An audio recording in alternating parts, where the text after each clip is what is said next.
Hey there, welcome to Livewire. I'm your host, Luke Burbank. This week on the show, we are going to be talking to Pulitzer Prize winner Timothy Egan. He is, of course, the author of many best-selling books, and he is going to talk about his latest project. It's a book called A Fever in the Heartland, the Ku Klux Klan's plot to take over America and the woman who stopped them. It is a fascinating story that not a lot of people know about a very troubling time in our nation's history. Then, our friend, the rapper, poet, and singer Dessa, is going to return to Livewire to talk about her latest collection of poetry, which we may or may not be allowed to say on public radio. She's also going to perform a poem that she writes backstage during our show, and it will not disappoint. So stick around for all of that. Livewire gets started right after this.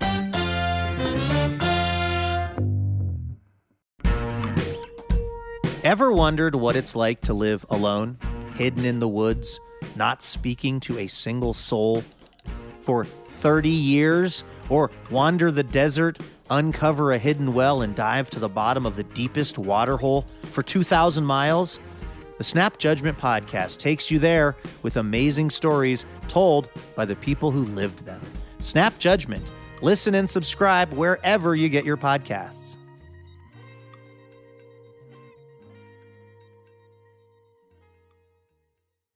Hey, Elena. Hey, Luke. How's it going? It's going great. I'm very excited to play this round of station location identification examination with you this week. It's a town I've always been weirdly fascinated with. Okay. So this is, of course, the part of the show where I quiz Elena on a place in the country where Livewire is on the radio. She's got to guess where I am talking about. Okay. This city is nicknamed the Little Apple.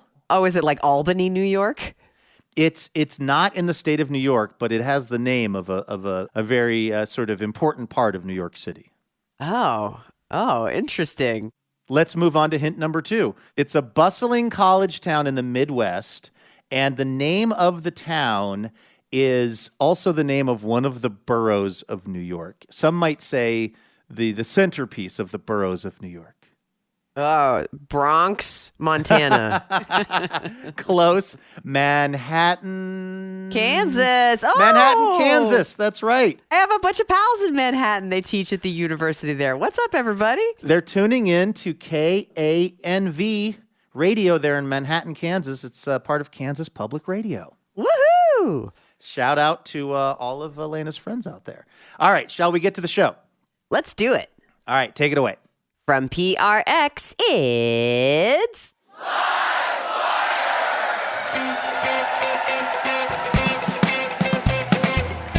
This week, Pulitzer Prize-winning reporter and best-selling author Timothy Egan. They say history doesn't repeat itself, it rhymes.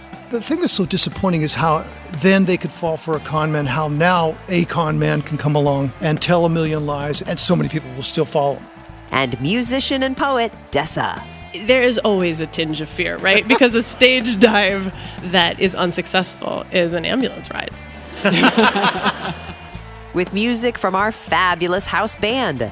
I'm your announcer, Elena Passarello, and now, the host of Livewire, Luke Burbank. Thank you so much, Elena Passarello. Thanks to folks tuning in from all over the country, including beautiful Manhattan, Kansas. We have a great show in store for you this week. Of course, we always ask the Livewire listeners a question. This week, in honor of a challenge that we put out to our friend Dessa, the singer, songwriter, rapper, poet, we're asking the Livewire listeners, what's the most ridiculous challenge you've ever accepted? And we are going to hear those responses coming up in just a few minutes. First, though, of course, we got to kick things off with the best news we heard all week.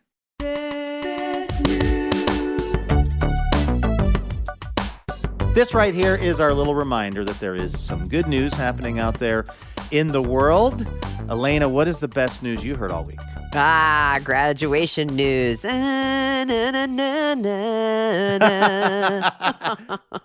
what is going on with graduation? Pomp and Circumstance was definitely playing at Seton Hall University this year, where Grace Mariani was one of the many students to earn her undergraduate degree. She got a BS in education. She wants to be a special ed teacher. Magna cum laude. Nice. Grace attended every class of her 4 years of study with her service dog, Justin, who became something of a celebrity in their 4 years at Seton Hall. Justin is adorable. He's a 6-year-old yellow lab with an angel face, and I can just see the entire campus falling in love with him. And there's this great video of the moment Grace Mariani comes across the stage to get her diploma. The president of Seton Hall, Joseph Hall, no relation, hands the leather-bound sort of diploma in like that folio to Grace. And then he turns to Grace's right, and Justin is right there next to her, just like he has been through her whole education. And he's got a little rolled up piece of paper with a ribbon on it. And he holds it out for Justin. And Justin is a very good service dog. First, he looks to Grace and they communicate and it's okay. And then Justin picks the diploma in his mouth, and then they proceed to go to the end of the stage together. Come on. The whole crowd is going wild. You could hear people in the video going, Justin, Justin, Justin.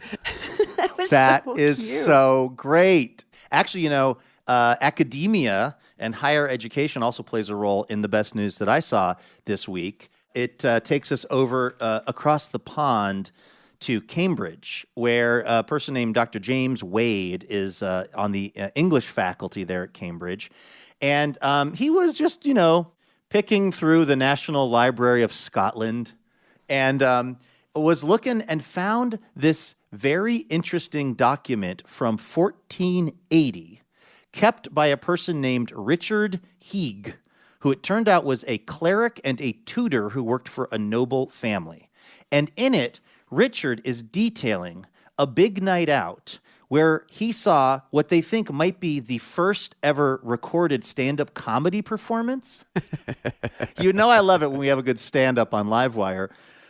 This was a whole thing, apparently. The performer, who was kind of like a traveling minstrel, told a story of the hunting of the hare featuring a killer rabbit. This stand-up performance also involved a mock sermon in prose, and in this mock sermon, 3 kings eat so much food that 24 bulls explode out of their stomachs and begin sword fighting. I've almost had that happen. And then there is some sort of alliteration nonsense verse that this stand-up comic of 1480 was performing, which is called The Battle of Brackenwet. And now why this is kind of important and interesting, actually, according to the scholars, is because, this was a time when things were pretty tough for folks, right? And also this era is thought of being a time when there was largely a rejection of science, and just like maybe you would think folks didn't have a great sense of humor. But it turned out they were also partying pretty hard in these days, and there were a lot of these minstrels going around doing essentially proto stand-up comedy routines, which people were into. Like, it kind of flies in the face of what we think of as sort of what was going on in this period of time, at least in this part of the world. What I thought was amazing was Richard Heeg, the guy that wrote this all down, again, maybe the first ever transcription of a stand-up comedy performance. This is how he opens. This is probably what got the professor from Cambridge interested.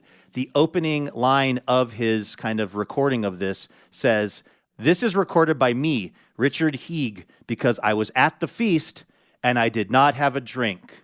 Which means that the 2-drink minimum did not apply. Right. The 2 mead minimum. Right? The 2 flagons of mead minimum. The 2 goat-skinned medium. Did not apply back in old 1480 when maybe this was the first ever stand-up comedy performance. And that is the best news that I saw this week.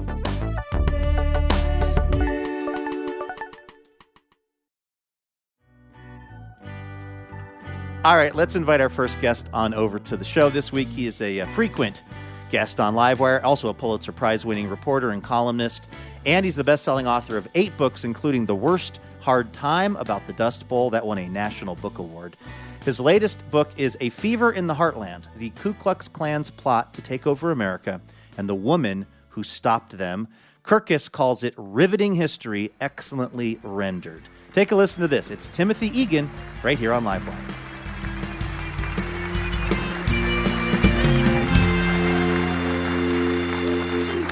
Great to see you again, Luke. Timothy, welcome back to the show. Thank you. I love this show. I'm happy to be back. We're always very excited to have you on. And one of the things I love about your writing is you have this amazing ability to zero in on characters or moments in history that may have been forgotten, or maybe people didn't realize how pivotal something was at the time. This story really goes into this part of our country's history in the 1920s that I wasn't familiar with. I'm wondering, what was your way into this story? It was through Oregon. It's about the Klan, y'all. Right. Just beware. Right. So, this is, you sort of touched on this. This is something that happened, a really dark and scary episode, largely forgotten because of American amnesia, that explains much of the way we live now, and explains much of the madness that's going on in our country right now. It shows one of the veins that was there before that still circulates. But, I just come back from a 1,200-mile pilgrimage through Europe for my last spiritual journey, and I said, I want to do something a little closer to home. All my adult life, I'd heard about the Klan and Oregon. I mean, Oregon is known as this uber-woke state, but in fact, they had a Klan governor. They had a mayor of Astoria, my beloved Astoria, first American city west of the Mississippi, elected an open Klansman as their mayor. Astoria held a Klan convention, and 10,000 people showed up. Wow. So Oregon actually, in the 1920s, had more members of this oldest domestic terror group than any state but Indiana. So I started looking at Oregon. They also passed a law, vote of the people, to essentially outlaw Catholic schools because Catholics were largely immigrants then. They tried to ban the Columbus Day holiday as a way to get at Italian immigrants. So they hated immigrants, blacks, Catholics, and Jews. Oh, they also hated socially liberated women like my grandmother, who was a flapper.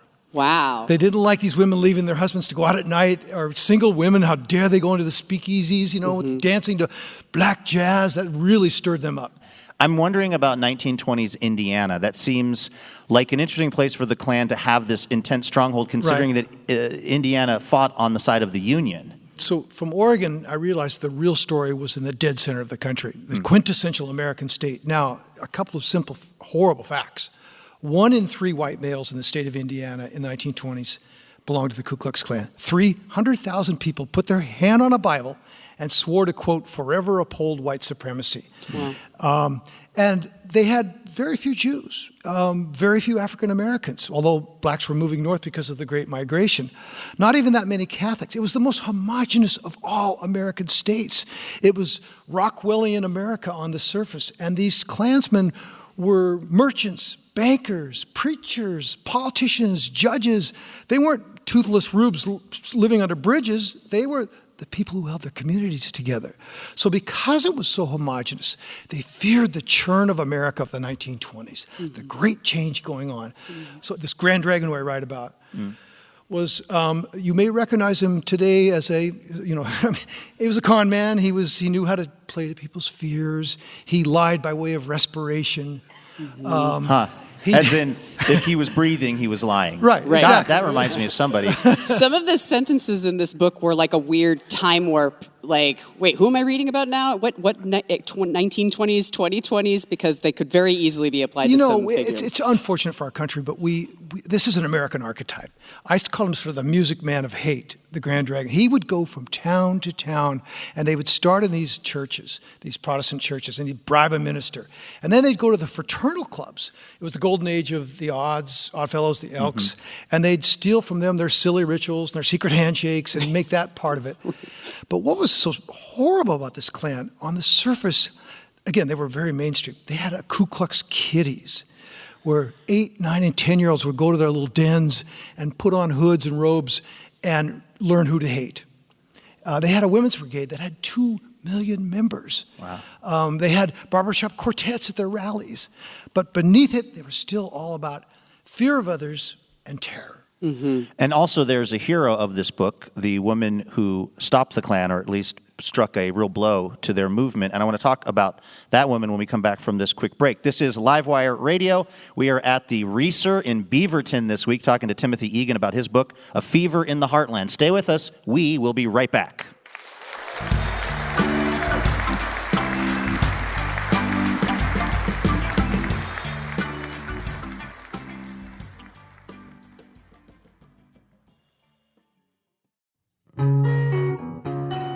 Livewire is brought to you in part by Alaska Airlines. Alaska Airlines offers the most nonstops from the West Coast, including destinations like Hawaii, Costa Rica, and Belize. And as a member of the One World Alliance, Alaska Airlines can connect you to more than 1,000 destinations worldwide with their global partners. Learn more at alaskaair.com.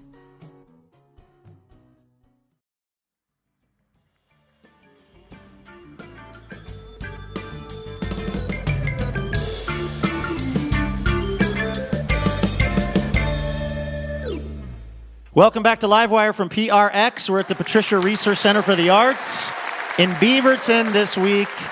We're talking to Timothy Egan. His latest book is A Fever in the Heartland, the Ku Klux Klan's plot to take over America and the woman who stopped them. I want to get a little more information about this guy, DC Steve Stevenson, who was the Grand Wizard of the Indiana Ku Klux Klan and wielded immense power. Can you kind of put into context what this guy looked like and what sort of control he had in 1920s Indiana? He himself said he was a nobody from nowhere. He was a traveling salesman who drifted into Evansville, Indiana, right across from the Ohio River. And southern Indiana is very much a southern state. You mentioned they fought on the Union side, where their generals complained they were the most southern sympathetic of all the states. So he tried a whole bunch of schemes to make money, and he finally seized upon racism. Racism, exactly. Yeah. And he, in 4 short years, he's controlling 21 states, a Klan republic, which was the state of Indiana. They had a Klan governor, Klan legislature, Klan members of Congress, Klan mayor in Indianapolis. They called it Klanopolis. And a completely Klan-controlled state. He himself was worth $28 million, had a mansion, his own private plane, and a yacht, all off of the initiation fees of these Klans people. So he saw it as a great scheme, a great way to fleece people, but they went along with it. They knew what they were doing. They had this fear. He just knew what people wanted to hear. And he would always say, you didn't create your own problems, someone else did. Right. And there's a scene on the 4th of July in Kokomo, Indiana, the largest Klan rally in the history of the world. 200,000 people assemble in the cornfields of Indiana outside of Kokomo. And he drops out of this plane with his purple robe and saying, "Greeting to all my subjects," and they all bow down. It was a total cult behind this one guy. But his dark secret was he professed temperance, because they were really for prohibition, because they didn't like immigrants, their wine and beer. Right. But he himself was a raging alcoholic and a blackmailer. He professed sexual purity for women. Signs would say, protect women. He himself was a sexual predator and a rapist. And so he had this secret, and that's where Madge comes in. Yeah. Let's talk a little bit about Madge Overholtzer. Yes. How did she and Stevenson, how did their paths cross? Yeah. So she lived with her parents. She was 28 years old. She was a woman of her age. She cut her hair in a short bob. She loved going to jazz clubs. She didn't feel like she had to be married to complete herself. She was very much a 20th century woman.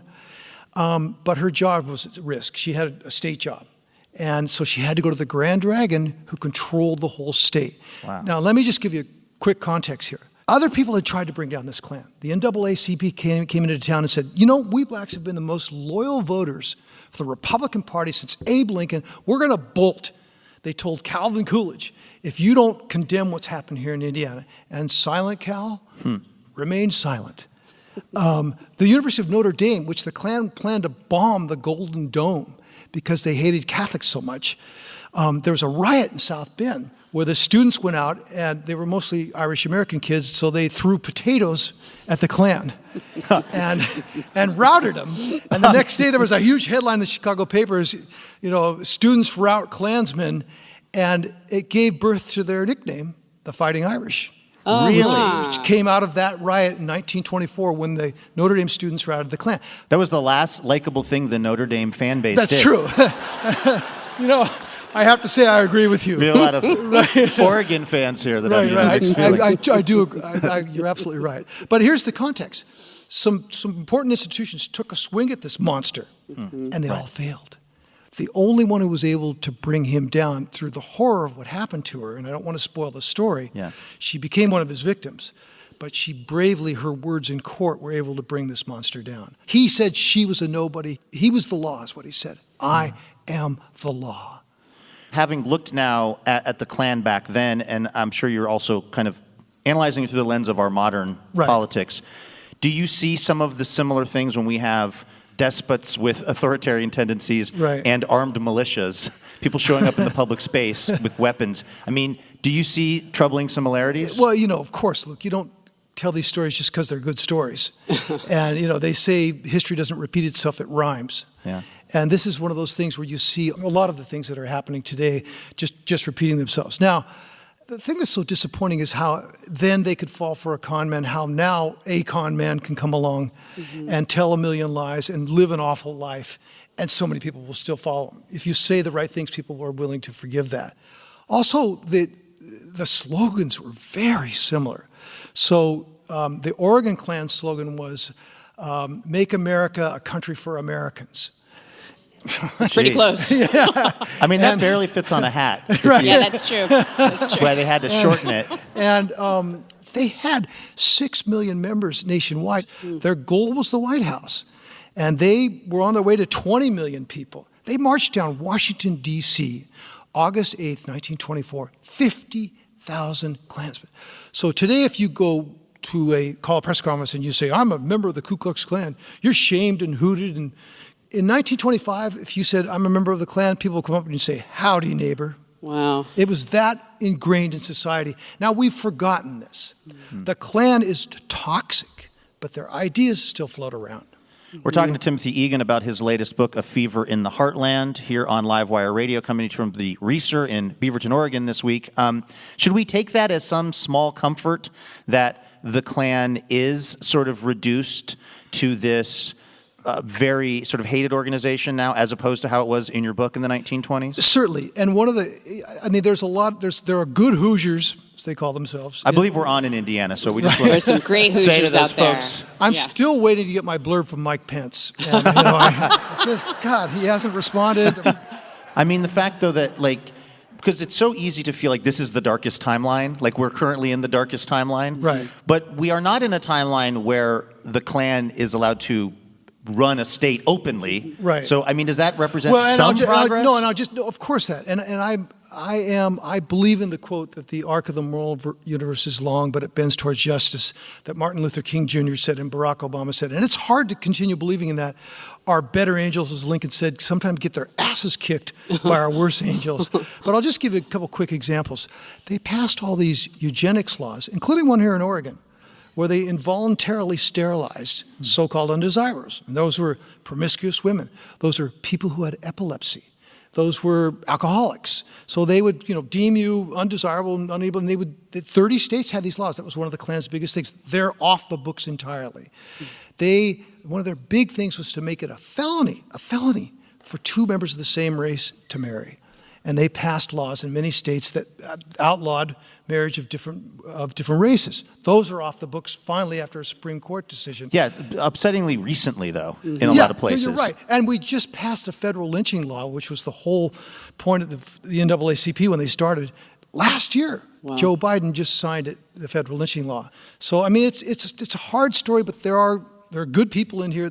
The good guys and women do win. I mean, they rout this monster finally. I'm curious how that eventually happened. Was it because of external pressure that was put on the Klan? Was it because people lost interest in it? Was it because hearts and minds actually changed? So I wrestled with that, Luke. It's a great question. She exposed how scandalous and dark-hearted these bastards were. And then the head of the Oregon Klan fell because it was a dentist who killed a woman while trying to give her an abortion. The head of the Colorado Klan fell because he was molesting a boy. So they had a series of personal scandals. Turns out these folks weren't great. No, they were. They had some real skeletons in their closets. Everything they marched for, save our women, period, it was all BS. So my alternative theory is they got everything they wanted. They had three goals: prohibition, to outlaw alcohol in every square foot of the United States because it was coming from immigrants, right? Italians and Irish. And in Indiana, it was so strict. Some of these towns outlawed sauerkraut because there was, it was fermented and it had 0.00% alcohol. They made it a crime in Indiana. They call it the bone dry law to have an empty bottle if it smelled of booze. So that was their first goal they wanted, and they got it.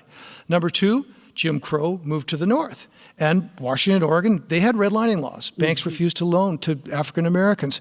Schools were segregated. In many schools in the north, so they passed that. And finally, the horrible Immigration Act of 1924, which is their main goal. They wanted to create a bloodstream that looked like America of the 1890, before all these immigrants came. And so scholars have estimated that up to 2 million Jews in Eastern Europe who otherwise would not have been slaughtered by Hitler during the Holocaust, including Anne Frank's family, would have come here had they not passed that law. It was designed to keep Jews out, Southern Italians out, Greeks out, Asians, forget about it, they were not allowed at all, Africans. So they got their main goals. That's my alternative theory, is having accomplished most of what they wanted, they sort of went out of existence. I'm still struggling with which happened first. I'm curious, so that people don't get the sense that the book is only dark, because first of all, it's, as are all your books, very well written. Oh yeah, it's an extremely interesting story. It has dark moments, but there's also a lot of heroism, and I think a lot of reason for hope. I'm curious if you, just like personally as Timothy Egan, if as you sort of looked into Madge Overholtzer and this role that she played in this book, if you sort of took anything away that the rest of us could apply to, like, standing up to hate and intolerance? Yeah, that's a fantastic question. Not enough people did stand up to it in India. The right-thinking people caved. And, you know, in some of these towns, 50% of the people belonged to the Klan, including their children. I have a chapter here on the first recording of African-American jazz. Louis Armstrong cuts a record in Richmond, Indiana, with the King Cornets. I think it was called King Cornets Jazz. The very first African-American jazz recording went big on the same day that the Klan held a rally in that town that attracted 40,000 people. So jazz, America's musical gift to the world, flourished in this darkness. And one certainly outlived the other. So that's one of the things I was looking for. As far as Madge goes, she was just a take no woman. She was just like a woman of her age, and she's like, you know, she thought she could control this guy because she was a feisty, independent flapper. And it just didn't turn out well for her. But she had the guts, again, I got to watch my words because I don't want to spoil the story. Yeah. She had the guts after this awful thing happened to her to say, I'm going to bring that guy down. So as far as hate, you know, I think this is true of Oregon. There were very few Jews, despite it being some sort of a reputation, and very few blacks. Oregon actually, after it became a territory, kicked most of the blacks out. And after it became a state in 1859, they moved to Washington because they weren't welcome here. So there's a vein that runs in there. And it comes from homogeneity. And Indiana is somewhat similar in that. Yeah. Well, it's a fascinating book. It's A Fever in the Heartland. It's by Timothy Egan. Go out and get it. Timothy, thanks for coming back on Livewire. Thanks for having me. Appreciate you.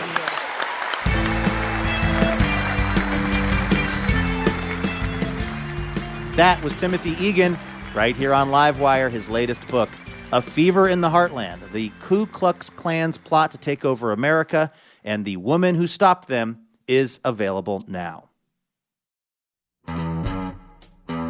Hey, special thanks this episode of Livewire to Todd Witter of Portland, Oregon. Todd is not just a pal of mine. Todd is also an important part of the Livewire member community and is generously supporting our show with a donation each month, which is a very big deal because it is genuinely what allows us to keep doing Livewire. So thank you, Todd, so much for keeping Livewire going.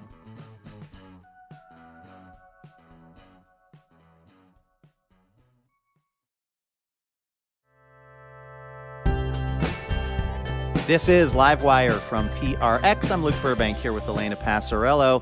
All right, our next guest is a musician who splits her time between Minneapolis, Manhattan, and a tour van where she admits she tends to cruise about 6 miles an hour over the posted speed limit. She's also written essays for the New York Times and National Geographic Traveler. Her latest book of poetry, which technically we can't say the name of on public radio, is out now. This is Dessa, right here on Livewire.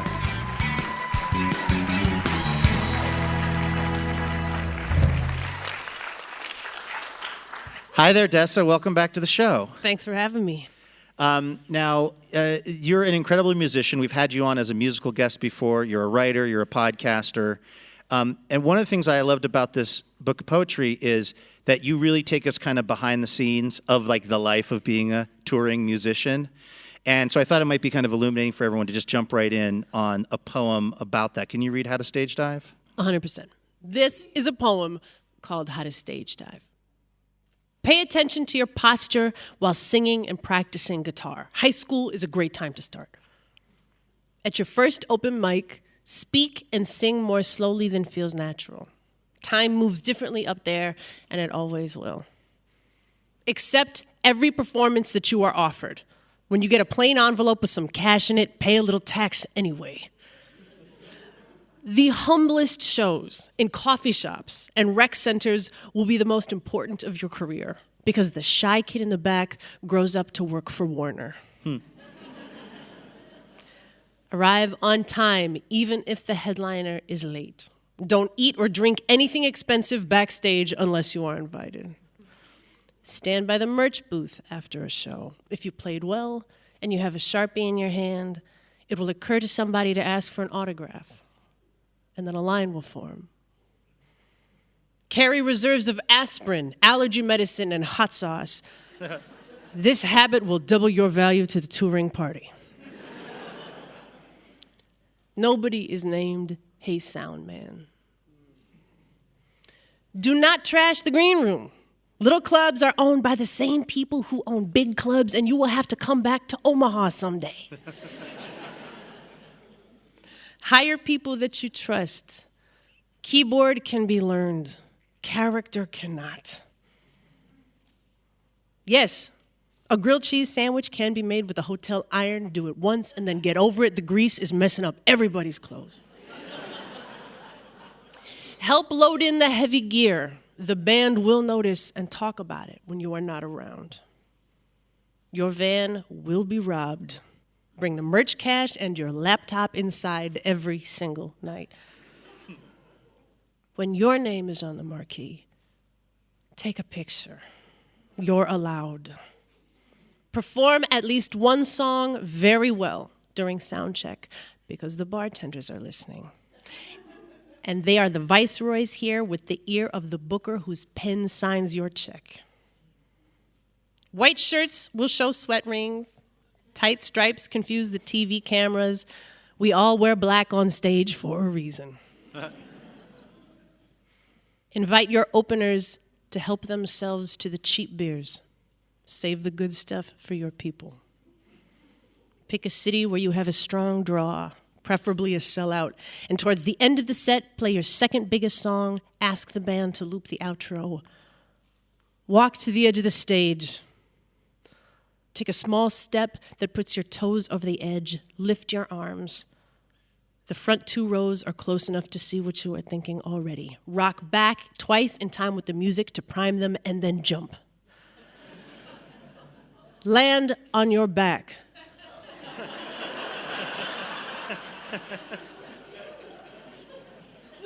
Land on your back on their bed of palms.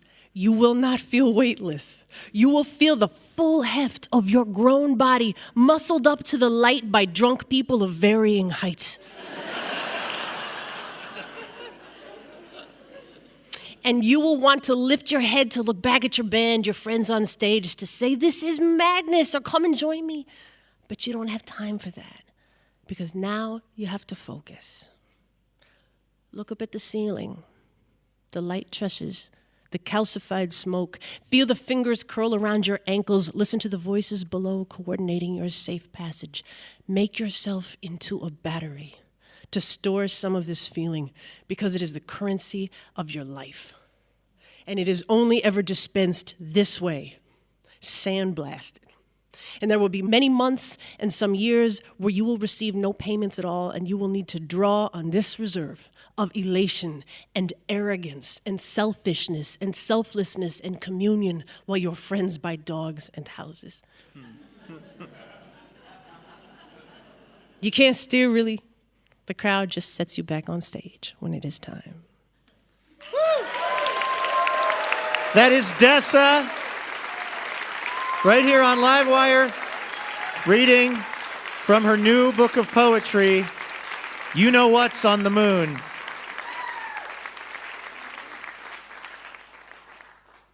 that's such a beautiful piece of writing, but it also, the line in that poem that struck me was that you're basically reminding yourself that what you're getting from this life of being a touring musician is this community and this feeling, and what you're not getting is a dog and a house and the traditional trappings of life that I would imagine you watch your friends and people in your age cohort doing. Yeah, I mean, if you can bury a complaint in a thank you, right? That's the way to do it. Yes, there is a little bit of whining at the end in that, probably as is the case with any human life, right? That you get to look left and right and see how others did it, and on some occasions wish you had what they were eating. But on the whole, yeah, I think like forfeiting the stability and the predictability of a life where I have, say, dental insurance. It's been a fair trade. I really like this life. Were you pretty scared the first time that you actually did a stage dive? And how did you like hype yourself up for it? Yeah, I mean, I think I've been scared every time. There is always a tinge of fear, right? Because a stage dive that is unsuccessful is an ambulance ride. Do you want to try it with this crowd? I know for a fact we have some of the most spry people from Scappoose here in the front row, regular attendees. I'll be honest, I took a quick scan and I decided today I think I'd stay up here. All right. There's a poem in this book that I have been like ruminating on because it's funny and beautiful and brings up a lot of thoughts I hadn't had. It's called Fun Facts. Could you read that for us? Fun facts. Did you know that tomatoes aren't actually vegetables? They're microaggressions.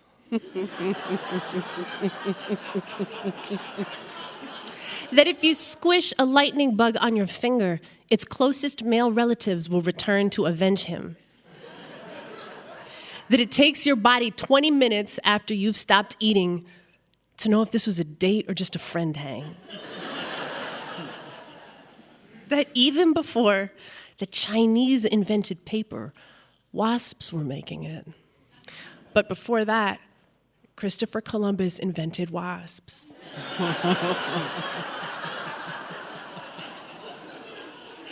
That a newborn baby has a hole at the top of its skull, which must be taped shut so he does not escape through it during the night. That there are no two fingerprints. That some people perceive cilantro as currency. That the pupil extends all the way to the back of your head and down to your pelvis. That the ability to curl your tongue is not that important. And that it takes 7 years for all the cells in your body to let you down again.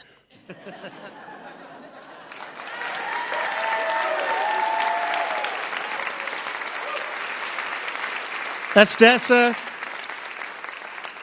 reading from her new book of poetry, Bits on the Moon. Okay, the line in that poem where you're saying it takes the body how long to figure out if this is a date or something else, that feels like it's drawn from lived experience for you.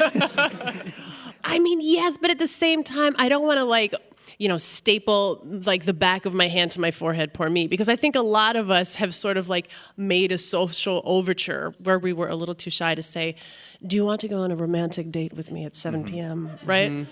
Yeah, because so it's like, hey, we should hang, or like, do you want to go over like notes from Jim? Because if you put it out there that directly, like, would you like to go on a date with me, and they decline, there's no pretending that wasn't your intention. And I hate pain. So yeah, I think a lot of us have tried to, like split the diff, kind of one ski in both. Whew, man, I'm out of metaphor there, but. Have you developed a system at this point in your life, or are you still more or less just playing it by ear? It sounds so sad. I recently met a guy. Well. Wait. One more time. Ooh. Yeah. I didn't know you could do that with the audience. You just like played him like a theremin. That was incredible. Okay. Speaking of non-living experiences, these AI chatbots, I feel like they're kind of starting to muscle in on the writing game, and as you would know, Elena, and also the poetry game. We actually had ChatGPT write a poem about you, Dessa. This is a real thing. We put some of your information into the program, and it wrote a poem about you. And here's how that poem goes. Actually, would you like to read it, Elena? Sure. Okay. I'll do this first stanza, you do the second Okay, stanza. we can alternate. A voice so smooth, a flow so sweet, Dessa's music is a treat to meet. Her words, they flow like a river's stream, a story so real, it feels like a dream. From the pain of heartbreak to the thrill of love, Dessa's music soars like a free-flying dove. Her lyrics paint pictures vivid and true, a mirror to life, and all that we go through. Ooh, ending on a preposition. Come on, ChatGPT. Spoken like someone who teaches English at a university. Are you feeling any threat from this ChatGPT? Do you think, I mean, this is a real question because, like, you've spent a lot of time also thinking about the human mind and the human brain and technology. Do you think realistically there is a danger that these AI programs could create art and things that are equal to what humans can do? You know, I spent some time with ChatGPT last week asking it to write a rap in the style of me as well. And yeah, I will admit, I was, whatever like 3 stories below underwhelmed was, I was just so surprised. I was so surprised that it's that bad still, you know? Oh, okay. But yeah, I think it's a matter of time, absolutely. This is Livewire Radio. We are talking to writer, rapper, podcaster, poet, Dessa. So we've been talking about the intersection of technology and poetry because you're a poet and it's something you've thought about. But we sort of wanted to do a little experiment with you, Dessa, or have you participate. It's not like an experiment on you. It's an experiment that you're participating in, we hope. We wanted to see if you can prove that human poets are still superior to some damn computer robot, which is, I assume, how AI works. So we have some prompts. We have some words that we're going to lay on you, and then we're going to have you go off stage and write a poem in real time, and then come back out later in the show and present us the results of your work. Would you be down for that? I'm game. Ooh. Okay. I like it. Awesome. Now, the words that we have for you are some of the top Google search terms from last year. Elena, can you please reveal to Dessa what the prompts are for this poem? 4 prompts. You have to use all 4, is that correct? Yes. Wordle. Ugh. Betty White. Okay. PCR test near me. And this one's a question. What does oligarch mean? Oh, Now, man. I want to say, now, Dessa, if you already have written a poem about those things, you can't use it. This needs to be an original work about those things, okay? Okay, meat versus machine. I'm ready. Yes. Okay. Okay. Dessa, ladies and gentlemen.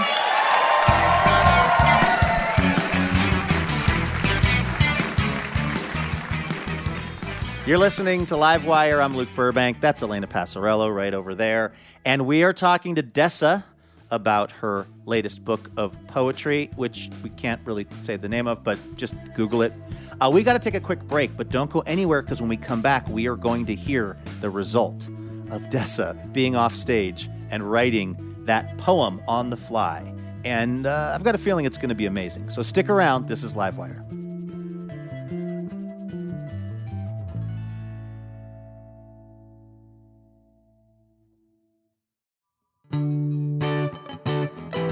Welcome back to Livewire from PRX. I'm Luke Burbank here with Elena Passarello. Okay, we are going to get to Dessa in a moment and hear the result of her very fast poetry writing backstage. But We did ask the audience a question this week based on Dessa taking on this challenge. We asked, what is the most ridiculous challenge you have ever accepted? Elena has been collecting up those responses. What are you seeing? How about this one from Nora? The most ridiculous challenge Nora's ever accepted? Officiating my friend's secular wedding without offending her very conservative parents.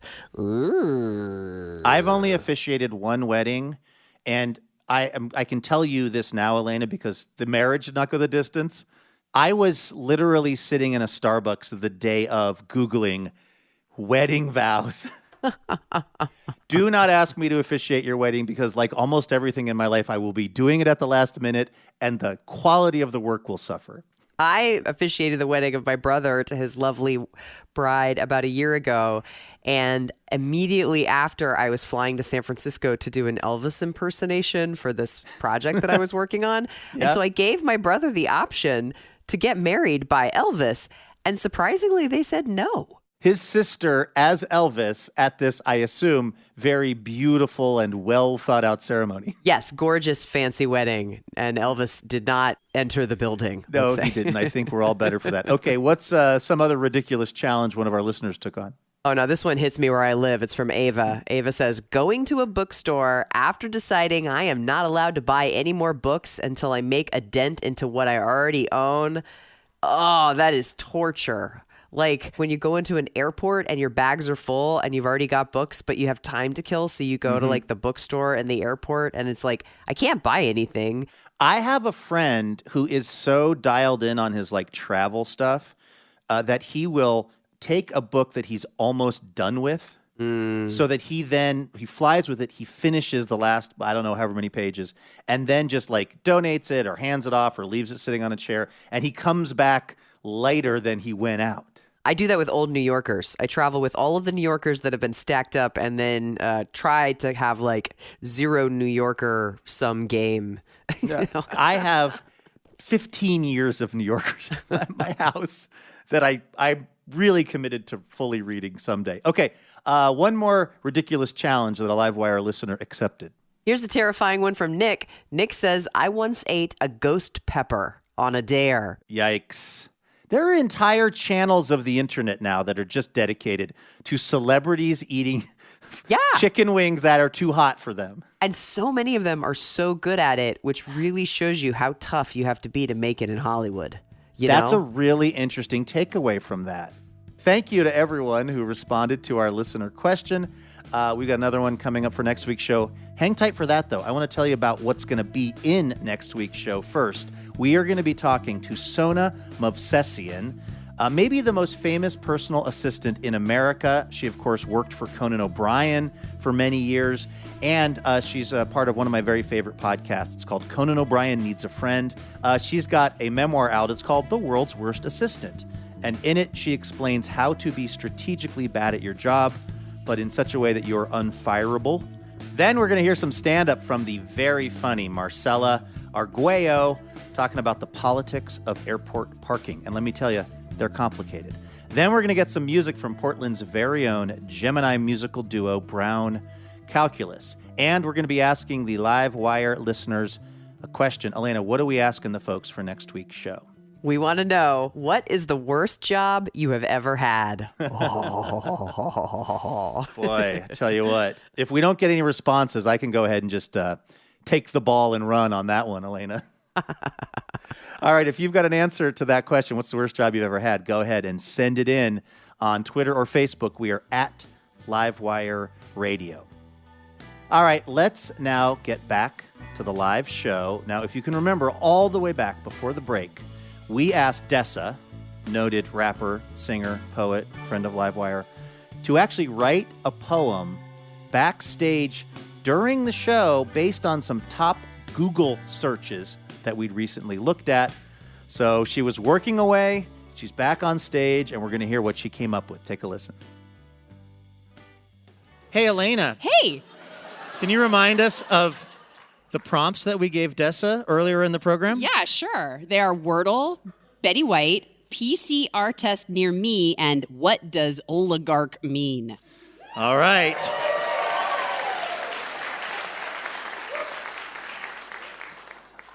All right, Dessa, you have been hard at work back in the green room creating a poem with those prompts. Please, take it away. And this is an homage titled Aging Tastefully.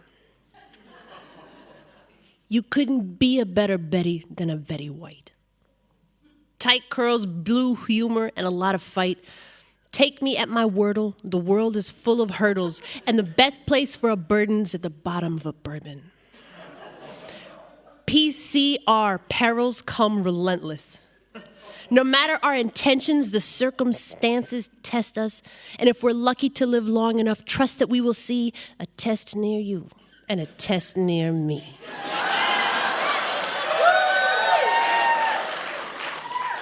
Don't take more than you can eat. Stand, should another need your seat. Ask not, what does oligarch mean? Unless thine own yacht sparkles spotless clean. Be like Betty in her crown of curls, sharp tongue, soft heart, ever golden girl. And when our time together finally comes to an end, I'll sing it then and ever. Thank you for being a friend.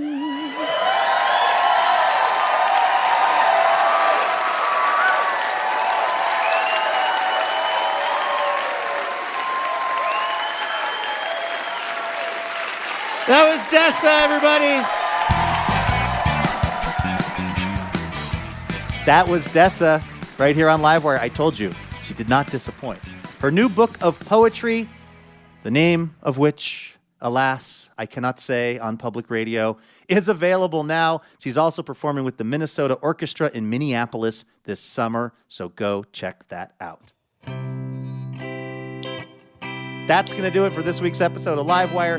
A huge thanks to our guests, Timothy Egan and Dessa. Livewire is brought to you in part by Alaska Airlines.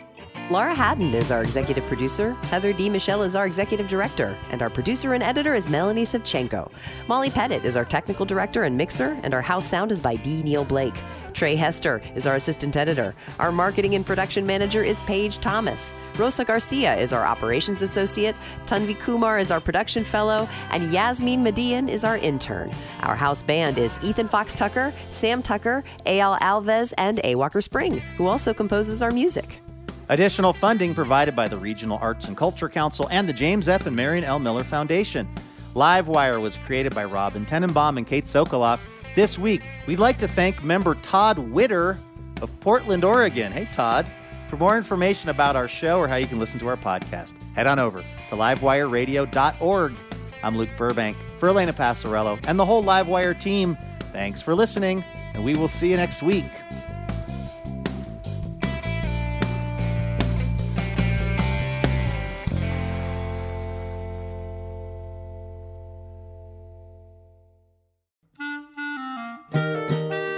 Wouldn't it be amazing to have a piping hot episode of Livewire delivered right to your heart and ears each week? Well, guess what? That can happen when you subscribe to the Livewire podcast feed, and you'll get the joy of surprising conversation every week. So go ahead and do it. It's super easy. You click on the button at the top of your podcast app, and bam, you are Livewire subscribed. And if you're still, feeling the love, if you're enjoying the show, hey, maybe you could hook us up and leave us a quick review. That'll help more people find out about Livewire. And thank you.